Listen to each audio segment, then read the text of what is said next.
बिस्मिल्लाहिर्रहमानिर्रहीम। अस्सलाम वालेकुम नाज़रीन, आप यूट्यूब चैनल देख रहे हैं। मैं इमरान खान हूँ। सबसे पहले ज़रा फैसल वाडा की धमकी आप सुन लें और इस गुस्से की वजह क्या है ये बाद में देखते हैं, लेकिन धमकी आप देखें। फैसल वाडा कौन है आप जानते हैं। ये पाकिस्तान की मिलिट्री एस्टेब्लिशमेंट के आदमी हैं और इन्हें पाकिस्तान की मिलिट्री एस्टेब्लिशमेंट ने इधर उधर से वोट इकट्ठे करके सेनेटर बनाया। पहले ये इमरान खान के साथ होते थे, लेकिन इनके फ़ौज के साथ अच्छे ताल्लुकात हैं, तो जर्नैलों के साथ अपने ताल्लुकात की बुनियाद पे ये अपनी सियासत ज़िंदा रखे हुए हैं और ये जर्नैलों का मौक़िफ़ पेश करते हैं जब भी करते हैं। इन्होंने जो बात शुरू की उसमें इन्होंने कहा कि ऐसी की तैसी। जनाब, ये जो ऐसी की तैसी का लफ्ज़ है ना, ये एक ख़ास किस्म का जर्नैल है। ऐसा लगता है कि वो इस्तेमाल करता है, क्योंकि पहले भी 2-3 टाउट्स ये अल्फाज इस्तेमाल कर चुके हैं कि ऐसी की तैसी। तो ये ऐसी की तैसी फिर मुझे लगता है कि वही जर्नैल है जिसने फैसल वाडा को भी बताया कि जाके ये बोल दो ऐसी की तैसी। अच्छा जी, ज़हनी मरीज आंख से अंधे और कान से बहरे सुन लें। आइन और कानून के मुताबिक फैमिली को मुलाकात की इजाज़त, हाल अहवाल के लिए वकील को केस से मुतालिक मिलने की इजाज़त है। फैमिली की मुलाकातें भी सियासी पैगाम पर मुश्तमिल हो रही हैं, अब से वो भी बंद कर दी जाएंगी। ये जनाब धमकी आ गई। वकला ने केस के अलावा कोई सियासी पैगाम दिया तो वो भी बंद कर दी जाएंगी। यानी वकीलों की मुलाकातें भी बंद, फैमिली की मुलाकातें भी बंद। शर्त वही है कि इमरान खान साहब कोई स्टेटमेंट सियासी ना दें। जीती हुई अफवाज और इसके सिपहसालार के बारे में मजीद बकवास बर्दाश्त नहीं की जाएगी, बल्कि बकवास करने वालों की ज़बान से जूते की सोल बना दी जाएगी। यानी वो ज़बान को जो जूता बना दिया जाएगा उसको खींच के। ये जहन की गंदगी है कि बिला जवाब और बिला वजह अपने मुल्क को अदम इस्तेहकाम और अपनी फ़ौज को बदनाम करने की जो साजिश है, इसको सख्ती से रोका जाए। असूलन प्यार के बदले डबल प्यार, इज्जत के बदले डबल इज्जत, बदमाशी का जवाब डबल बदमाशी से। इश्तियाल करने वाली पार्टी इस दोराहे पर ले आई है कि वापसी अब मुश्किल है। अब केसेस और चीज़ों को मंतकी अंजाम तक पहुंचाया जाएगा।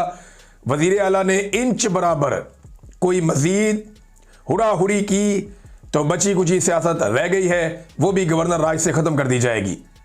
9 मई के दहशतगर्द जो केपी में छुपे हुए हैं उन समेत सब अपनी खैर मनाएं।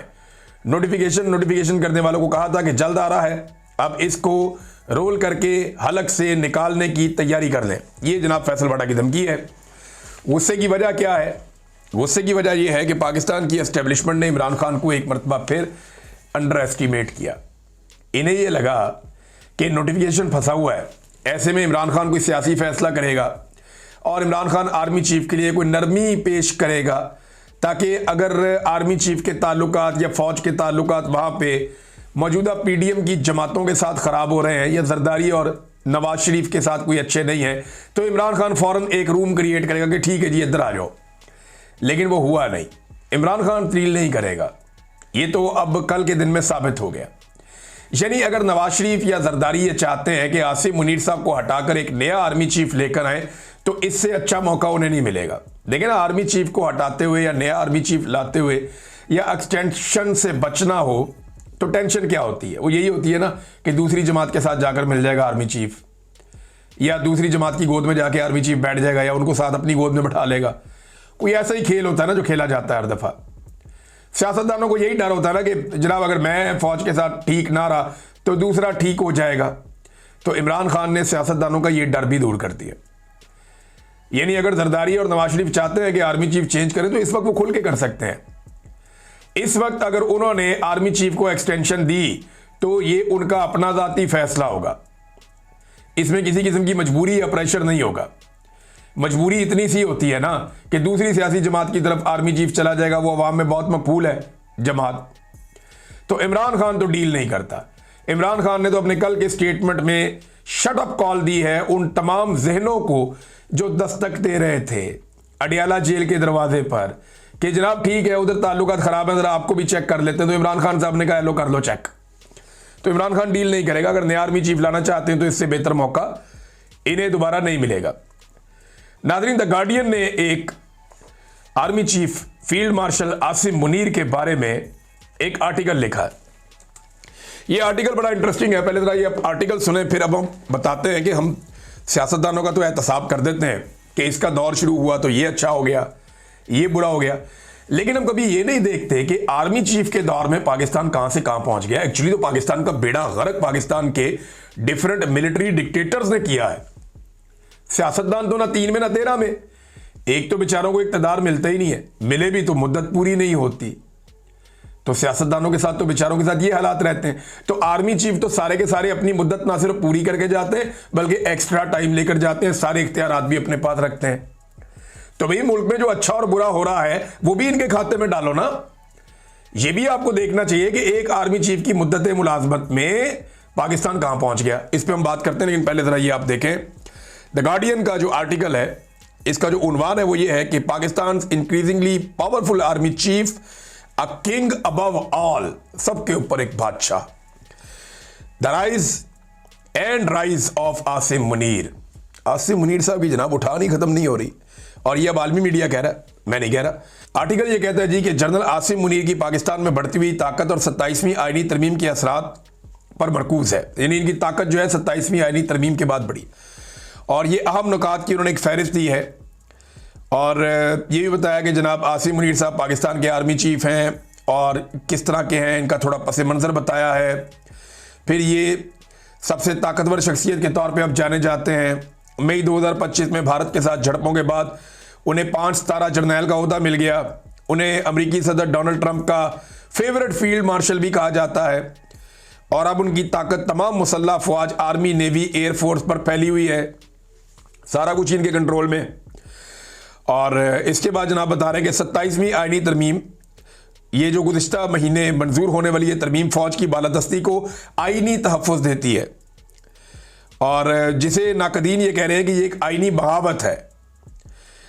और इसके तहत आसिम मुनीर तमाम मुसल्लह अफवाज की निगरानी करेंगे, और इनकी एक और 5 साला टर्म जो है वो रीसेट हो जाएगी, और उसको 1 दहाई तक मजीद बढ़ाया जा सकता है। लेकिन 5 साल ये और 5 साल आगे भी आसिम मुनीर साहब लेने की कोशिश कर सकते हैं, द गार्डियन कह रहा है। इन्हें अपनी पूरी जिंदगी जराइम की कार्रवाई से इस्तिस्ना मिल जाएगा। सारी जिंदगी जो मर्जी जुर्म करो, कोई केस नहीं हो सकता। सुप्रीम कोर्ट की जगह एक नई अदालत कायम कर दी गई है, जहां जजेस हुकूमत मुंतखब करेगी, हुकूमत जजेस लेकर आएगी, लाकर बिठाएगी, और वो हुकूमत के फैसले करेंगे जज, जिसकी वजह से कई सीनियर जजेस मुस्ताफ़ी भी हो गए हैं। और तरमीम की मंजूरी और उस पर तनकीद हो रही है लगातार। पार्लियामेंट ने उसे चंद घंटों में दोनों ऐवानों में 2/3 अक्सरियत से पास करवा लिया, और मुखालिफिन ये कहते रहे कि ये तरमीम एक शख्स को सबके ऊपर बादशाह बना देती है, और आइन, अदलिया और समाजी मुआहदे को ख़त्म कर देती है। अक़वाम मुत्तहिदा के हाई कमिश्नर ने जमहूरियत और कानून की हुक्मरानी पर असरात की एक वार्निंग दी है इस आईनी तरमीम की सूरत में। अब ये जनाब एक तरह की फौजी हुक्मरानी है, या मार्शल लॉ पाकिस्तान में लगा दिया गया है, ये भी ये आर्टिकल कह रहा है। आसिम मुनीर की ताकत कैसे बढ़ी, इसके बारे में उन्होंने तफसीलात लिखी है। उन्होंने कहा ये धांधली हुई ना 2024 के इंतखाबात में, उसके बाद एक कमज़ोर और नाजायज़ हुकूमत जो है वो बनाई गई, और वो फौज के ऊपर इन्हिसार कर रही थी। और आसिम मुनीर ने इमरान खान और पीटीआई पार्टी पर बहुत क्रैकडाउन किया, जिसमें पीटीआई लीडर्स को कैद कर दिया गया। ये एक्चुअली अंग्रेजी में आर्टिकल मैं थोड़ा थोड़ा करके आपको उसको ट्रांसलेट कर रहा हूं, तो थोड़ा जुमला आगे पीछे हो सकता है, लेकिन एग्जैक्टली यही चीज़ें लिखी हुई हैं। फिर उन्होंने बताया जी कैबिनेट के अंदर अपने 2 बंदे शामिल करवाए जो बहुत उनके करीबी हैं, ये आप सब जानते हैं कौन लोग हैं। और उसके बाद 2025 में जो भारत के साथ झड़पें हुई, उसकी वजह से आसिम मुनीर साहब को या फौज को पाकिस्तान में कुछ मकबूलियत मिली। वो ट्रंप से 2 मरतबा मिले, और इन्होंने ट्रंप को अमन के नोबेल इनाम के लिए नामजद कर दिया। वहां से फिर इनके ताल्लुकात कहां से कहां पहुंच गए। तो बहुत सारे लोग जो हैं वो इस सारे अमल को बड़ा तबाहकुन करार दे रहे हैं, और पाकिस्तान के लिए ये चीज़ें नुकसानदेह हैं, ये भी इसके अंदर लिखा हुआ है। फिर वो मुख्तलिफ अफराद के जो तासुरात हैं आसिम मुनीर साहब को ये ताकत मिलने पर, वो भी लिखते हैं, और उसमें ज़्यादातर वो ये बता रहे हैं कि इससे पाकिस्तान के अंदर जो है वो ताकत की तब्दीली हो गई है, यानी सिविलियन सुपरमेसी ख़त्म हो गई है इसके बाद, और अभी भी पाकिस्तान में बहुत सारे चैलेंजेस खड़े हुए हैं। अब तक के लिए इतनी, अपना ख्याल रखिएगा, अपने इस चैनल का भी। अल्लाह हाफ़िज़।